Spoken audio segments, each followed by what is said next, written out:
everybody, Cal Banyan here on calbanyan.com doing Cal Banyan's Hypnosis, etc. once again with the fabulous, wonderful, humorous, entertaining, informative Celeste Hackett. And you know what? If you're watching this video anywhere except calbanyan.com, you want to go to calbanyan.com because right down there, you know what we got? We have more supporting information. We got links, we got graphics that just kind of make this program more valuable to you. Now I know some of you just listen to the audio as you're running along, doing your jogging or bicycling and stuff, but if you're watching it on a computer, get the maximum effect. Go to calbanyan.com because I know that this video shows up other places on the internet, but to get the most from us, that's all you got to do. Let me tell you about Celeste Hackett. Besides being all the things I said about her already, she is a leading hypnotist in Texas. She's in the Plano, Texas area where she has a practice out of her home. But you know what? Just because she's out of her home doesn't mean she's a small-time deal. She's a big deal. She's got the Hypno One Percenters Award, the Member of the Year from the National Guild of Hypnotists. She's been writing for the online e-zine hypnosis.org for a long time, continuing to give to the profession. She was my first co-host on Hypnosis, etc. And gosh, we're going to see her to continue to grow and flourish in the profession. And she's one of the contributors to the new book that's coming out about, let me do a quick click on my tab here, and I can get the title. Our current working title, it's probably going to be this: Real Money, Real Hypnosis Success, 7 Successful Hypnotist Professionals Tell You How They Built Their Businesses. How you doing, Celeste Hackett? I love that title of that book, and I'm doing great, Cal. Thank you very much, and thank you for the wonderful introduction. Hey, and let me interrupt. Is it snowing? Really? No, is it snowing?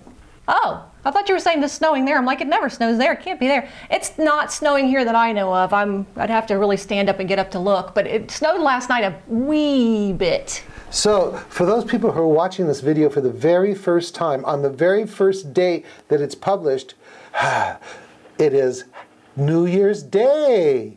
Hey, so I just want to welcome you all to 2013. It's so exciting to be here in 2013. How you like 2013 so far, Celeste? Happy New Year to myself and to you and to everyone. I love 2013, I think. I got you off track. Go ahead. Okay, I want to tell you about Cal Banyan. He smokes cigars. He loves a good cigar. I'm trying to get you some Christmas presents for next year, Cal. All right. I actually have classes. They give me cigars, and sometimes they give me bottles of scotch because there's nothing more I forgot about the scotch. on a wintry, cold day than to kick back in the overstuffed chair in your library and have a little scotch and maybe a nice, fine cigar. Yeah. Yeah. Yeah. He's bad. He's nationwide. Now, wait a minute. You're worldwide. I am. He's a hypno celebrity. Let me tell you, truly, this man is amazing. He's won recently, I mean, just even though it's been since August, I mean, this is such an incredible award. We have to at least mention it every now and then. The Rexford L. North Award from the National Guild of Hypnotists. He won it just this past summer. He's won so many awards, though. He's created so many different products, training materials, wrote books for hypnotists who are trying to learn hypnosis and get really good at it. He trains more 1%ers in the profession than anybody else, and probably more full-time hypnotists, too. He's the creator of 5-phase advanced transformational hypnosis. It's a system for doing hypnosis with your clients, and if you haven't learned it, you've got to. He's also developed a wonderful self-hypnosis method. He's very proud of it. We all are proud of it. It's 7th Path, and he comes from the psychotherapy world, and he's given up on that because he likes this so much better. But he brought everything he learned together from his past with psychotherapy and his life into hypnosis to teach and to just spread his wisdom with all of us. And so he's just wonderful, and I'm so glad to be doing these podcasts with you, Cal. Thanks for having me. Oh, enough about me. Hey, gosh, what are we going to talk about this time? Last time and the 2 times before, the 2 previous, if you haven't watched them, you go back there, learn about all those specific things that can make your home office a success. And this week, what do you got for me? I got an interesting question, Cal. A question from a hypnotist student, our hypnosis student. He wants to know if he should take this particular client with this interesting problem.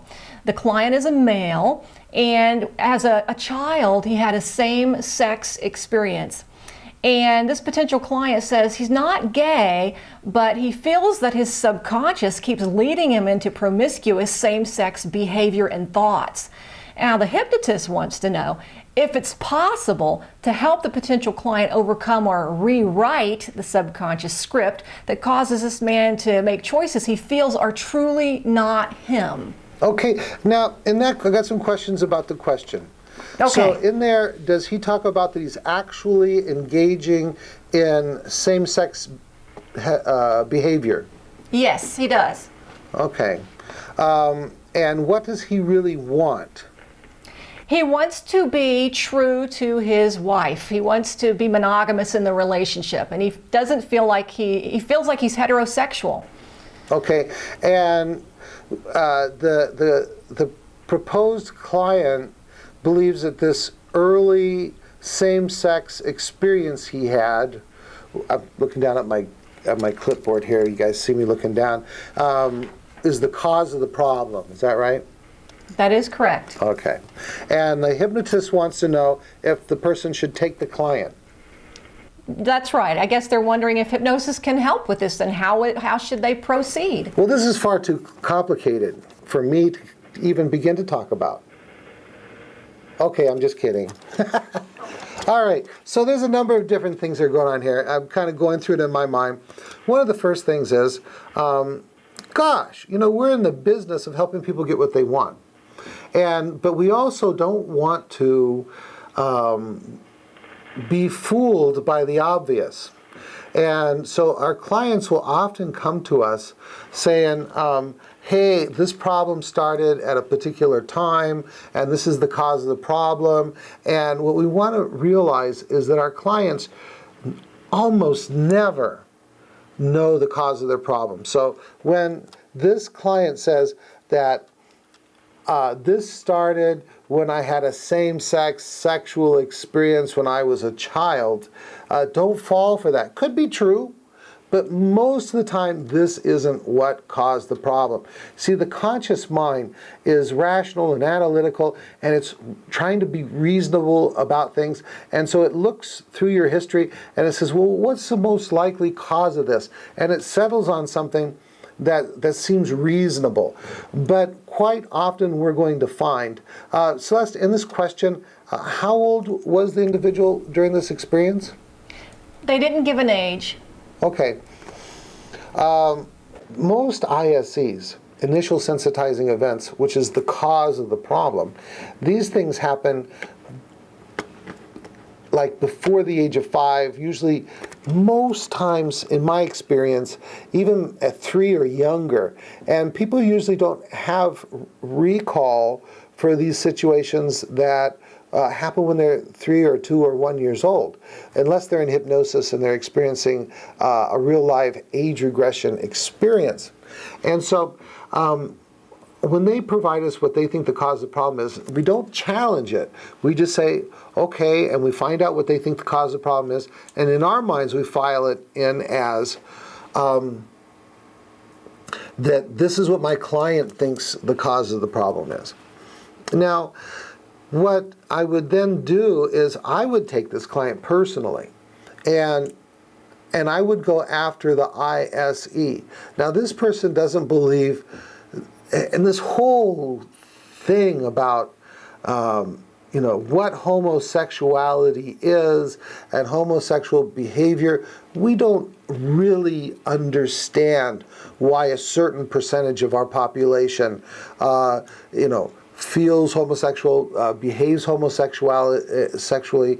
And so I'm certainly, to me, I believe that even in mammals, like horses, dogs, and all this, a certain percentage, and we're mammals, that's why I'm saying this, naturally, there's a certain percentage that are going to engage in homosexual behavior. So it seems to me, and I really don't want to get what's politically correct, and I don't want to hurt anybody's feelings, but it seems to me, just biologically, that a certain percentage of the human population is going to want to, or I don't know if the word is want, but be in that prone in that direction and engage in homosexual behavior.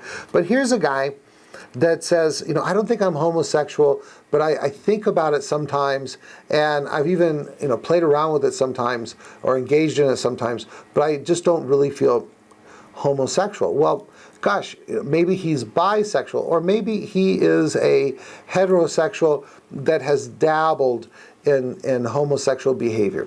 I don't know. And we won't know what's going on with this fellow until we do the hypnosis work. Really, what's going on in the subconscious mind is going to be revealed mostly when you do a true age regression. And so I would work with this fellow. And if he was, what do I do? What does the hypnotist do? We basically help people get what they want. And so let's say that he is bisexual. And what we're going to do is we're going to aid this individual to be celibate with regard to his homosexual urges or desires or thoughts. In the same way that if you take someone that is a heterosexual and they go into and they become a priest, they might still have thoughts and they might experience desires to have heterosexual sex, but because of the lifestyle choice that they've made, they've decided to be celibate to those desires and not engage in them and to be involved in that kind of thinking any more than just what might naturally happen. So we could have them become celibate to those kinds of desires or thoughts. There was something else I was going to say about that. Well, can I say something? Sure. Well, I mean, help him to be monogamous. That's what I was getting to next. Go ahead. Well, that's it. Just help him to be monogamous. He wants to be. So that's where the suggestion part could also go, all the reasons why and that sort of thing, all of the benefits he would get from that. That's right. And so that was going to be my next point, is that really what's the difference? If you're in a dedicated, faithful relationship, heterosexual or otherwise, you've chosen to be faithful to that person, and we help them to be faithful to that person. Now, there's also some other things that could be going on here, and I haven't met this person, so I don't know anything about it. But in the secret language of feelings, we talk about the feel bad, distract cycle. And certainly, sexual fantasies and sexual behavior, these are things that feel good. And so they can be a way of distracting from feelings inside ourselves that we don't like, that we haven't really worked through or satisfied. For example, feelings of anxiety, feelings of insecurity, feelings of anger, frustration. These kinds of things come up, and then one of the things we want to do is we want to find something to make ourselves feel better. And that's why a lot of people eat too much or drink too much. Well, some people, they become like sexaholics, or they entertain themselves by sexual activity, either fantasizing or actually physically acting them out as a way to just make themselves feel better. And you can learn more about that by going to thesecretlanguageoffeelings.com, and you can hear about the secret language of feelings. There's a shortcut, tslof.com. Good. You want to add any more to that, Celeste? Well, I was thinking about how so many times we'll have clients come in. I've never worked with someone like this particularly, but I've worked with many men or women who've cheated on their spouse. And when you do the regression, so very often it goes back to a parent having cheated on the other parent. And the client sort of takes on some sort of an identification. So I'm wondering if also, to keep in mind that, you don't want to, start with like you think this is what it's going to be. But these kinds of things often do cause this, or have an impact on clients that can cause them to to believe in some way. They've taken on sort of an identification that really just came from like an implanted suggestion.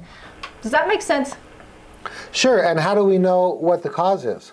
You have to do regression. That's the only way. You have to, like just what you said, find the ISE. Exactly. Yeah. Cool. Yeah.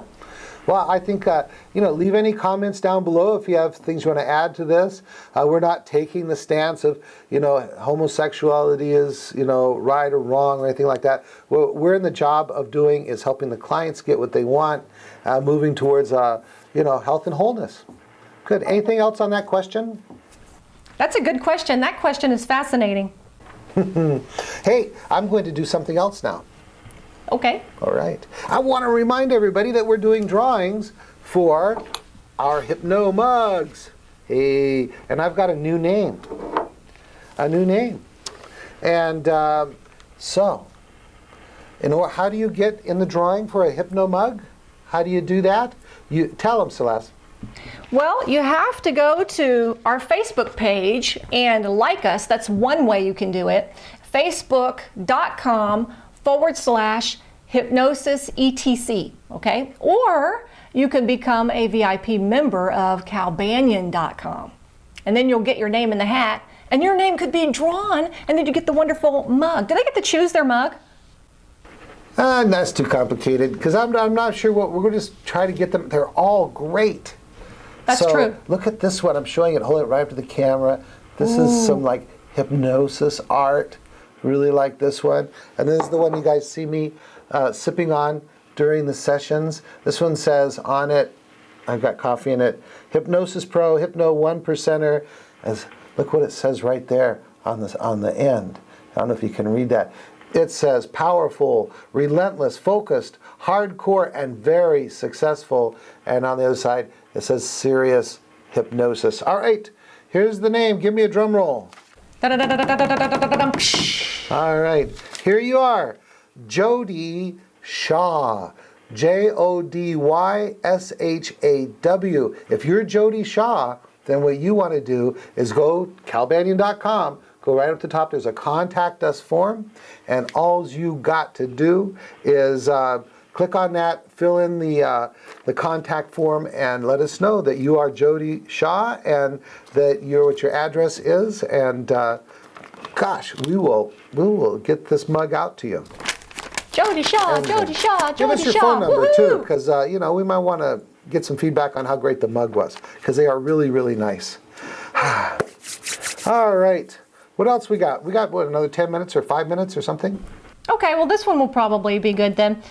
Somebody writes in and they ask, and we don't have a name, is there actually a difference between hypnosis and guided imagery? Good. I like this question, but you know who likes it more? Celeste Hackett. Go tell them all about it. Well, the difference between hypnosis and guided imagery, well, the thing is it's kind of tricky, because someone can go into hypnosis when they're doing guided imagery, but it's not necessarily hypnosis, because you can be imagining things. I don't know, can you be imagining things and not be in hypnosis? It seems like you'd need at least a little bit of something, but you don't know if someone's in hypnosis unless you test them. Right, Cal? Yeah, to me the main difference is you could use guided imagery to create hypnosis, but you could do guided imagery without creating hypnosis. And so that's the main thing, is that guided imagery may or may not be hypnosis, but hypnosis may or may not be guided imagery. Straighten that out for them. I guess the question comes, if you're imagining something, are you at a level of hypnosis? I guess you'd have to test to find out. Yeah. So this is like, sometimes we'll get the question, what's the difference between meditation and self-hypnosis? Well, the deal is, you are either in a normal state of suggestibility, like you are all the time, like right now, I am suggestible, but just in the normal kind of suggestible way. You make a suggestion, if I like it, makes sense, I accept it, but that's normal suggestibility. Now, when hypnosis is defined as a heightened state of suggestibility, so that the suggestions made can be accepted to such a degree that it can cause changes in perception, memory, behaviors, and emotions. Now, if you're just doing guided imagery and you don't have a heightened state of suggestibility, you don't have hypnosis. But if you do guided imagery and you go into a heightened state of suggestibility, and how do you know? Just like Celeste said, you have to test. If we do hypnotic testing, such as eye lock, or eyelid catalepsy, arm catalepsy, things like that. But obviously, you don't need guided imagery to create hypnosis. We can create hypnosis a myriad of other ways. Good, that was easy. It was easy, and it was a really good answer. Congratulations to you. I couldn't have done it without you, Celeste. You're awesome, man. You're awesome. I guess we're just about out of time, though, Cal. So I guess we should go ahead and wrap up. You ready to wrap up? Do it, do it. All right, everybody, thank you for tuning in. You know, you can put your questions. We love it when you leave comments or ask questions. You can put them right down there, right? And y'all can also go to calbanyan.com. You can email me at celestehackett@yahoo.com. We're always taking questions and comments, and we appreciate you watching. And I guess that's all I really have to say. Thanks a lot. This is Cal Banyan's Hypnosis, Etc. with me, Celeste Hackett. See you next time. When's your next class? My next class is April the 8th through the 19th. Go to Dallas Hypnosis Career Training for more information. Is that the only class you've got scheduled for this year? I have another one in the fall, and I need to check that one out. I'm not sure about the date. It's going to be in October, though. Okay, so you got one in October.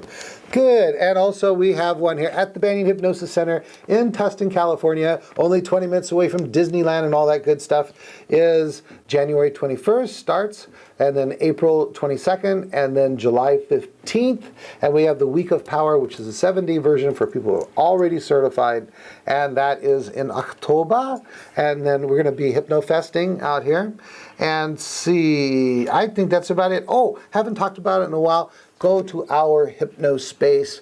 It is the very first hypnosis network, social network just for hypnotists. And in my opinion, just my opinion, I think it's the most professional one out there. Oh, also, speaking of professional, if you're an NGH member, it's for NGH members only. Remember to go to their social network, nghnetwork.com. That's it. Cal Banyan, Happy New Year. Over and out.